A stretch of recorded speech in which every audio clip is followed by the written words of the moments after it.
بکروی صاحب کا clip number 7 آیا اور حسب دستور انہوں نے لمبی لمبی چھوڑی، لیکن جو مطلب کی بات تھی اسے ہاتھ تک نہیں لگایا۔ میں نے پچھلے کلپ میں اپنا دعویٰ بیان کیا تھا، میرا دعویٰ یہ ہے کہ ذاتی علم غیب صرف اللہ تعالیٰ کو ہے۔ اللہ تعالیٰ نے نبی کریم علیہ السلام کو علم غیب عطا فرمایا ہے۔ اب اصولی طور پر آپ کے ذمہ لازم تھا یا میرا دعویٰ قبول کرتے یا میرا دعویٰ رد کرتے، یا آپ میرے دعویٰ کے کچھ حصہ کو قبول کرتے یا کچھ حصہ کا انکار کرتے۔ لیکن بکروی صاحب کے اندر جرت نہیں تھی کہ میرے دعوے پر کچھ تبصرہ بھی کرتے اور اپنی طرف سے کہہ دیا جی میرا دعویٰ یہ ہے کہ عالم الغیب ہونا اللہ تعالیٰ کی خاص صفت ہے۔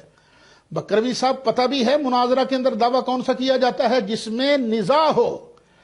میرے ایک کلپ کے اندر یہ بات صراحتاً مذکور ہے کہ ہم نبی کریم علیہ السلام کو رحیم مانتے ہیں، رحمت للعالمین مانتے ہیں، اس کے باوجود ہم رحمان نہیں کہتے۔ اسی طرح نبی کریم علیہ السلام کو اللہ تعالیٰ نے غیب پر مطلع فرمایا۔ نبی کریم علیہ السلام کو اللہ تعالیٰ نے غیب کی باتیں بتائیں۔ نبی کریم علیہ السلام نے خود غیب کی بے شمار خبریں عطا فرمائیں۔ اللہ نے نبی کریم علیہ السلام کو غیب کا علم عطا فرمایا۔ لیکن ان سب چیزوں کے باوجود ہم نبی کریم علیہ السلام کو عالم الغیب نہیں کہتے۔ کون کہتا ہے نبی کریم علیہ السلام کو ہم عالم الغیب کہتے ہیں؟ نہیں کہتے عالم الغیب، ہم ڈنکے کی چوٹ کہتے ہیں ذاتی علم غیب اللہ تعالیٰ کے ساتھ خاص ہے، اور نبی کریم علیہ السلام کو اللہ تعالیٰ نے غیب کا علم عطا فرمایا ہے۔ علم غیب سے جان نہیں چھوٹنی، ابھی میں ادھر ادھر نہیں جانے دوں گا، یہ میرا دعویٰ ہے۔ اس دعوے کا توڑ کر دو لفظی بات ہے، ایک میرے عقیدے کا توڑ کرو، میرے دعوے کا توڑ کرو، یہ ما کانا ما یکون، یہ بات کی باتیں ہیں۔ پہلے تو ہے مطلقاً علم غیب کہ اللہ تعالیٰ نے نبی کریم علیہ السلام کو غیب کا علم دیا ہے کہ نہیں۔ چلو آگے ایک سوال چھوڑتا ہوں، جو نبی کریم علیہ السلام کے لیے بعض علم غیب مانے، بعض علم غیب، بتاؤ تمہارا اس پر فتویٰ کیا ہے؟ تم نے تو ہاتھ نہیں لگایا جو میں نے عبارت پیش کی تھی۔ تم ایسے ظالم لوگ ہو، نبی کریم علیہ السلام کے لیے علم غیب نہیں ماننا، اور ماننے پر آ جاؤ تو جانوروں کے لیے، پاگلوں کے لیے علم غیب مانتے ہو۔ ہوش کرو، مرنا بھی ہے، اللہ کی بارگاہ میں جانا ہے، شفاعت کسی اور نے نہیں کرنی، سید عالم صلی اللہ علیہ وسلم نے شفاعت کرنی ہے۔ دوسری گزارش، آپ نے میرے متعلق کہا کہ بکروی صاحب نے کہا کہ میں اپنا دعویٰ پیش کرتا ہوں۔ حضرت صاحب جھوٹ نہ بولو، دوبارہ کلپ سنو۔ آپ نے مرزا قادیانی کی طرح ایک پیشین گوئی کی تھی کہ یہ زہر کا پیالہ پی لیں گے، اپنا عقیدہ بیان نہیں کریں گے۔ میں نے اپنا عقیدہ آپ کے مطالبے پہ بیان کیا۔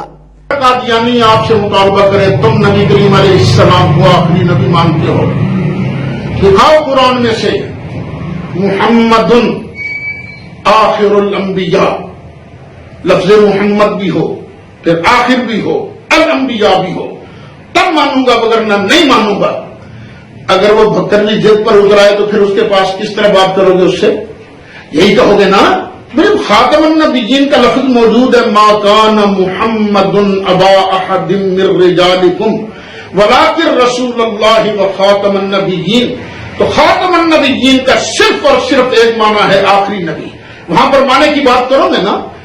اگر وہ لفظ پر اڑ گیا تو پھر فما ہوا جوابکم فہوا جوابنا۔ ایک دوسرا، میں بار بار کہہ چکا ہوں ہم نبی کریم علیہ السلام کے لیے ذاتی غیب نہیں مانتے۔ آپ نے تو اپنا عقیدہ بیان کرنا نہیں، زہر کا پیالہ پی لو گے، عقیدہ اپنا نہیں بیان کرو گے۔ سن لو، میں اپنا عقیدہ بیان کر رہا ہوں کہ ذاتی علم غیب صرف اور صرف اللہ تعالیٰ کو ہے۔ ہاں، اللہ تعالیٰ نے نبی اکرم صلی اللہ علیہ وسلم کو غیب کا علم عطا فرمایا ہے، اور اپنا وہاں لفظ بھی عقیدہ کے موجود ہے، اور آپ میں جرت نہیں ہوئی کہ میں نے 3 سکوں میں عقیدہ بیان کیا تو آپ نے اس عقیدہ سنانے کی بھی آپ کو ہمت نہیں ہوئی۔ اب میں پھر کہہ رہا ہوں کہ 3 سکے 3 امور پر مشتمل میں نے عقیدہ کی وضاحت کر دی، اور آپ کی پیشین گوئی مرزا قادیانی کی طرح جہنم میں گئی کہ اپنا عقیدہ بیان نہیں کریں گے۔ اب آپ میں جرأت ہے تو ہمت کر ان 3 شکوں میں سے کسی ایک پہ اعتراض کر۔ میں نے یہ عقیدہ بیان کیا اور آپ نے تلبیس کرتے ہوئے ایک شک وہ بھی آدھی پڑی۔ سنو، پہلی شک یہ تھی عالم الغیب ہونا اللہ تعالیٰ کی خاص صفت ہے، مخلوق کی کوئی ہستی اس میں شریک نہیں۔ نمبر 2، اللہ تعالیٰ نے حضرات انبیاء کرام کو حسب مراتب بہت سارے امور غیبیہ پر اطلاع دی، اور سب سے زیادہ حضرت محمد مصطفیٰ احمد مجتبی محمد الرسول اللہ صلی اللہ علیہ وسلم کو امور غیبیہ پر اطلاع دی گئی، جس کی تعبیر بعض ما کان بعض ما یکون سے کی جاتی ہے۔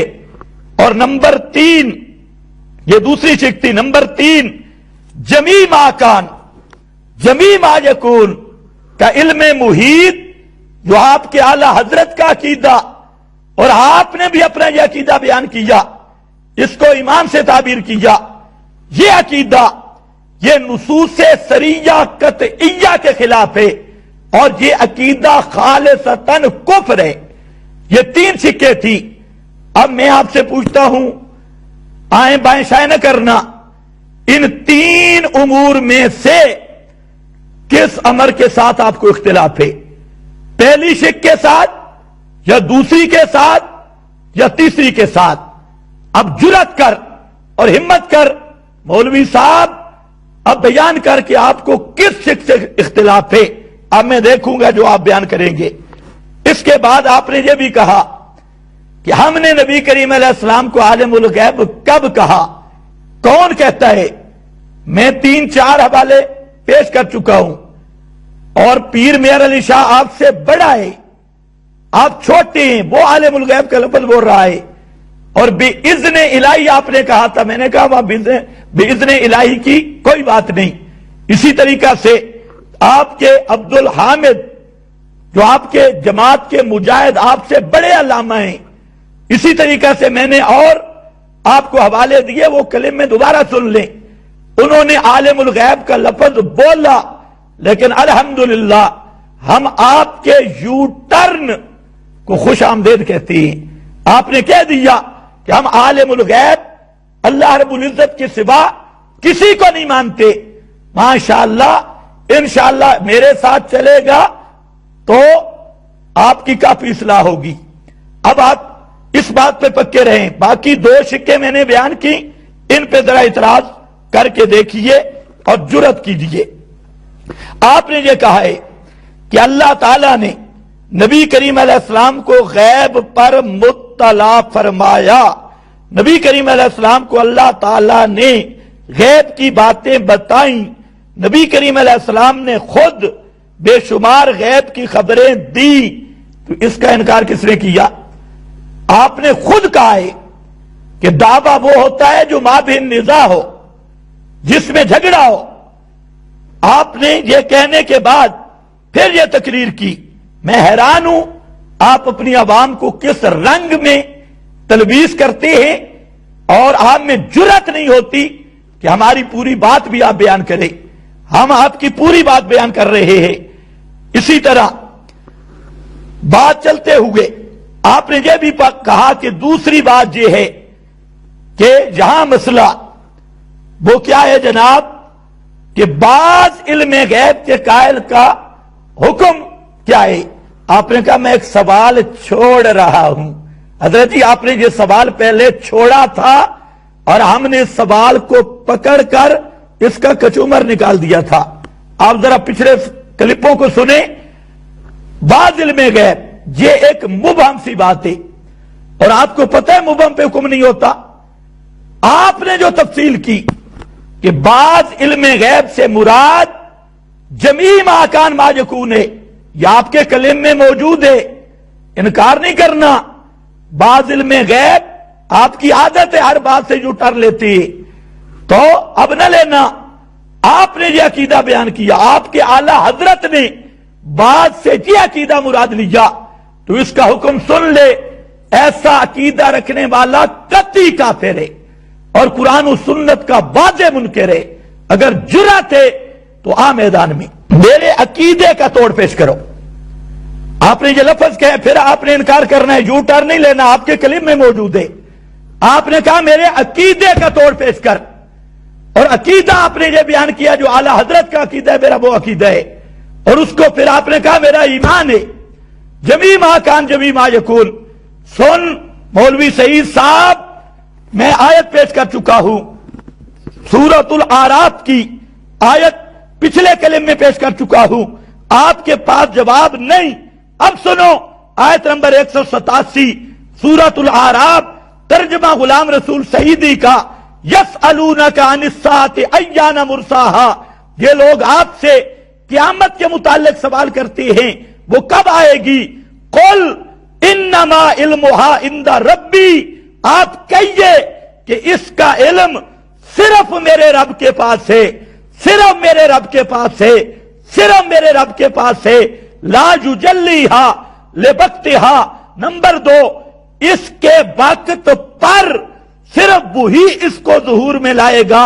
الا ثقلت، نمبر 3، مگر اللہ لوقتھا اللہ ثقلت، بھاری ہے، آسمانوں اور زمینوں پر قیامت بہت بھاری ہے، یعنی کوئی آسمان و زمین والا نہیں جانتا قیامت کی گھڑی کون سی ہے۔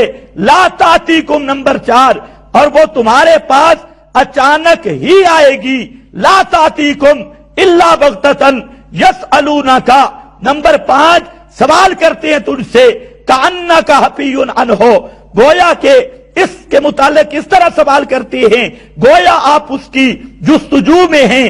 قل انما علمھا عند اللہ، آپ کہیے اس کا علم تو صرف اللہ کے پاس ہے، ولکن اکثر الناس لا یعلمون، لیکن اکثر لوگ نہیں جانتے۔ کیا چیز نہیں جانتے؟ یہ 7ویں بات ذرا غور سے سننا، ان علمھا استاثرہ اللہ ولم یؤتہ احدا، مولوی سعید صاحب، لم یؤتہ احدا، کہ قیامت کب آئے گی اللہ نے یہ علم اپنے ساتھ خاص کیا اور مخلوقات میں سے کسی کو بھی عطا نہیں کیا۔ لم یؤتی احدا۔ اب اس کے ساتھ اور ایت قرآن مقدس کی اور بھی سن لو، آپ کا ہاضمہ ٹھیک ہو جائے گا انشاءاللہ۔ یہ دوسری آیت سورہ طٰہٰ کی پیش کر رہا ہوں، آیت نمبر 15، ان الساعۃ آتیۃ اکاد اخفیھا۔ اس کا مضمون بھی یہ ہے قیامت کب آئے گی، اس کا علم صرف اللہ تعالیٰ کے ساتھ خاص ہے۔ تیسری آیت پیش کر رہا ہوں، سورہ لقمان، آیت نمبر 34، ان اللہ عندہ علم الساعہ۔ یہاں پر بھی حسر والا معنی کہ قیامت کب آئے گی اس کا علم صرف اللہ کے پاس ہے۔ اور 5ویں نمبر پر سورہ حامیم سجدہ، آیت نمبر 47، الیہ یرد علم الساعہ، اللہ ہی کی طرف، مولوی صاحب یہاں پر بھی اثر ہے، الیہ، اللہ ہی کی طرف پھیرا جائے گا علم قیامت کا۔ اور نمبر 6 سورہ زخرف ہے، اور زخرف کی آیت نمبر 85 ہے، اس میں فرمایا وَعِندَهُ علم الساعہ، وہاں پر بھی حسر قیامت کب آئے گی اس کا علم صرف اللہ کے پاس۔ سورہ ملک ہے، آیت نمبر 26 ہے، فرمایا قل انما العلم عند اللہ، قیامت کب آئے گی اس کا علم صرف میرے رب کے پاس ہے۔ سورہ نازعات ہے، آیت 42 اور 46 ہے، یسألونک عن الساعۃ ایان مرساہا، اس میں بھی یہی ذکر کیا، الی ربک منتہاہا، قیامت کا علم رب کے سوا کوئی نہیں جانتا کہ قیامت کب آئے گی۔ ایک آیت پچھلے کلم میں اور 7 ایتیں یہاں بیان کی۔ مولوی صاحب پہ تو مہر جباریت لگی ہے۔ میرا مقصد یہ ہے کہ وہ مظلوم جن کو ایسے مولویوں نے گمراہ کیا ہے، وہ اس بات کو ٹھنڈے دل سے سنیں۔ اس لیے مولوی صاحب آپ کا جمی ما کان جمی ما یکون اور آپ کے اعلی حضرت کا عقیدہ ٹوٹ چکا ہے اللہ کے فضل سے۔ اب ہمت کیجیے اور ذرا اب کرو ذاتی کی نفی ہے، عطائی کی نفی نہیں۔ اگر جرات ہے تو کہ پھر میں آپ کو دیکھوں گا ہر جگہ پہ ذاتی عطائی۔ مکہ کے مشرک بھی عطائی الوہیت مانتے تھے اور آپ بھی اسی طرح الوہیت کے خواص ذاتی عطائی کے چکر سے آپ اس چور دروازے سے گزرنا چاہتی ہیں، آپ کو گزرنے نہیں دوں گا۔ اب آپ نے وضاحت کر دی ہے کہ عطائی الوہیت نبی کریم علیہ السلام کے لیے ماننے والا کون ہے، اس کو بھی ذرا بیان کرنا۔ عطائی خالقیت ماننے والا کون ہے؟